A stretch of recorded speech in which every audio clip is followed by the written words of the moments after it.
Debbie Bird Smith here. And I was just reading my diary and I came across this reading that I really just wanted to share with you. And I thought I'd pop on and share this with you. Maybe we could talk about it a little bit. This is going to be recorded. And But I thought it was so important to share. And this is from entry 742 from the diary of Saint Maria Faustina Kowalska. And it begins with Jesus saying, "My daughter, if I demand through you that people revere my mercy, you should be the first to distinguish yourself by this confidence in my mercy. I demand from you deeds of mercy, which are to arise out of love for me. You are to show mercy to your neighbor always and everywhere. You must not shrink from this or try to excuse or absolve yourself from it. I am giving you three ways of exercising mercy toward your neighbor. First, by deed, the second, by word, the third, by prayer. In these three degrees is contained the fullness of mercy, and it is an unquestionable proof of love for me.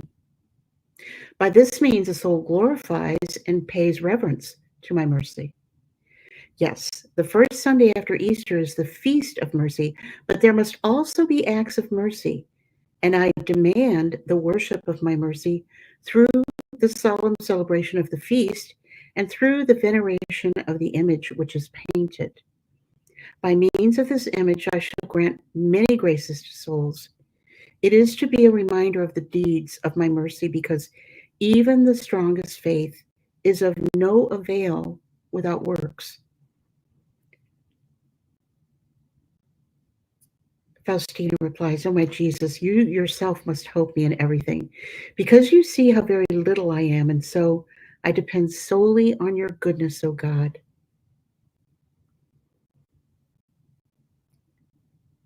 So we have in this little reading, Jesus beginning to talk to Faustina, um, the showing, the acting on mercy, and telling her, the three ways that we uh, act mercifully. And of course, the first is to um, do deeds of mercy. And those can be anything from, um, maybe offering a new neighbor a plate of cookies to welcome them to the neighborhood, or it could be visiting someone who's in the hospital that may be lonely or in need of some company. It could be anything that's an act of kindness, an act of compassion. And the second is by word. And so we must be merciful with our words. It says in scripture that the tongue is is an evil weapon and can be used for ill or for good. And so we must really keep our words in check. I know that this is something that I work on all the time because, stuff can come out of our mouths before we're even aware of it because we're tired or impatient, lots of reasons. But we're not acting in love sometimes when we use our words um, in a way that doesn't glorify God. And so our words are very important, and we have to pay close attention to how we're speaking. And the third, of course, is by prayer.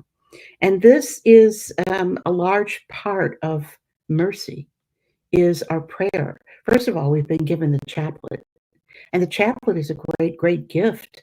We're told that if we um, pray at the bedside of a dying person, um, pray the chaplet, it's going to have a significant impact on that person's um, dying, on their act of dying, and on their soul.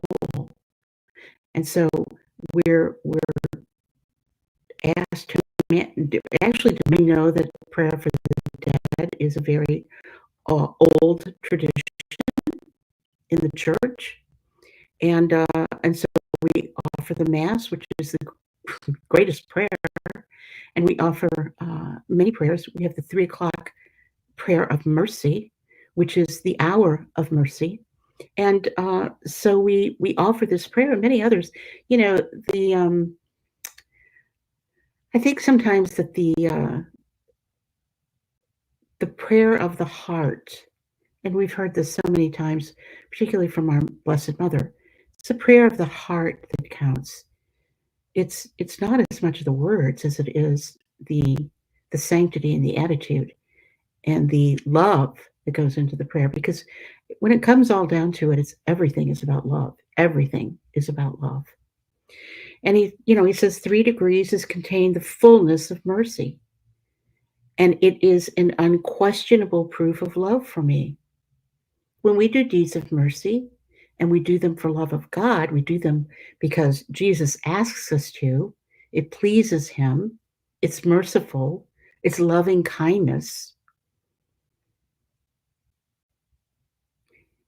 And it not only helps the person that we're doing the act of mercy for, it's also helping us sanctify our souls. And this is the other thing that Jesus knows. He says, by this means, a soul glorifies and pays reverence to my mercy. So we're to revere God's mercy. We're to reverence this this part of God, this attribute of God, who is so merciful. You know, God wants us to know his attributes, gaze upon his attributes, study his attributes, and come to live his attributes, take his attributes into ourselves. And he will actually help and infuse us with these attributes through our prayers, through our works of mercy, through our deeds, and through our faith.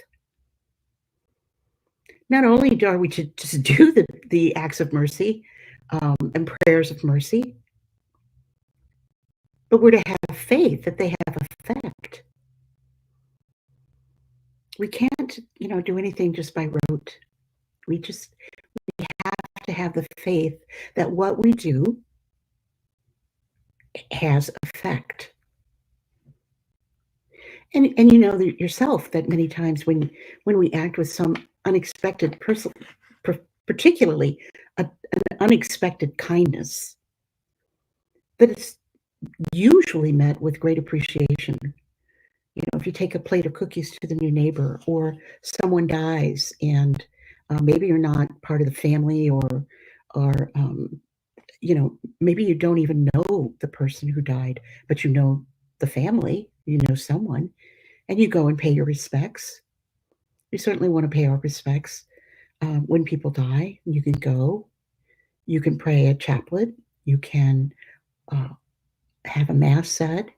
These are deeds of mercy, and one of the greatest deeds of mercy you can do is have a mass said for the dead. And while you're at it, have a mass said for yourself. That's not selfish. That's wisdom.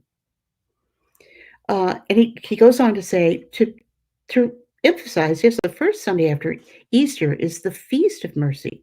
But there have to be acts of mercy. You can't just go to, the Sunday after Easter and venerate the image and pray the chaplet and go to confession and, get all the perks, and not do these acts of mercy, deeds of mercy, to show our love for Christ, but also to extend our love to others.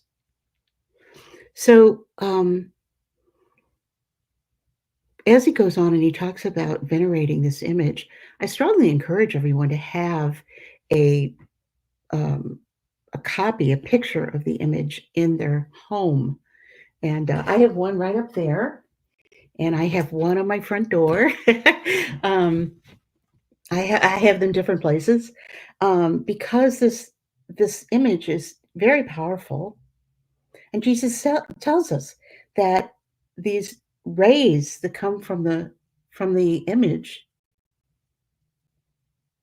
the blood and water reminding us of the great sacrifice that Jesus made for us on the cross, but also reminding us that we need to be merciful. At the bottom of the image, it says, Jesus, I trust in you. And so this is also a statement about our faith, that we must trust in Jesus, trust that he will do what he says he will do, and he does. God's promises are not empty, and God's promises are real, and he will do what he will do. We're asking for mercy, we're praying for mercy, we're begging for mercy, and it doesn't seem like anything comes.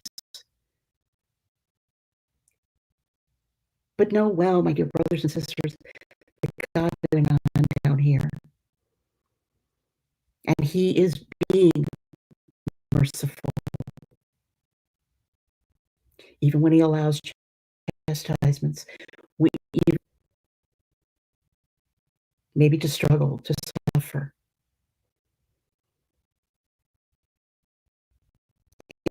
But we don't know all the ways of God. We can't know the mind of God completely. So let us really contemplate this acting on mercy, doing deeds of mercy. How important is it to do deeds of mercy? I know that many people, many of you, probably have an alarm on your phone or someplace that alerts you to 3 o'clock. And this is the hour of mercy. This may be when we most want to pray for the dying, praying for the souls in purgatory. We're going to talk in this certainly a lot about the souls in purgatory, because Jesus gave many messages to Faustina about purgatory. He had let her see purgatory. People came to her from purgatory and spoke to her and asked for her prayers and for mercy. So all of these things have a great purpose and a great effect. As I've often said, those of you who are reading and studying the divine will and living in the divine will, I certainly believe that divine mercy and divine will have very close association.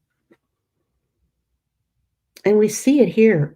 Jesus is not asking, he's not suggesting to Faustina that she do deeds of mercy. He says, I demand from you deeds of mercy, which are to arise out of love for me, not out of obligation, not out of fear, but out of love. Obedience with love. And I know that sometimes, we can do what Jesus asks us to do, and it's not necessarily all filled with love, but we're attempting to at least do what he asks us to do. Sometimes it's hard. Sometimes it's hard to, be merciful to people who've been mean to you or rude to you or, shut you out. Sometimes in families, when there's a death in the family, that can be the most difficult time of all. It's when all the, it's when all of the stuff comes out sometimes. But we must act mercifully in all circumstances. We must act mercifully on those who offend us and hurt us. We must pray for them. We must ask God to help them, to inspire them, to change them. And so, once again, this is just another thing that God is asking us to contemplate, asking us to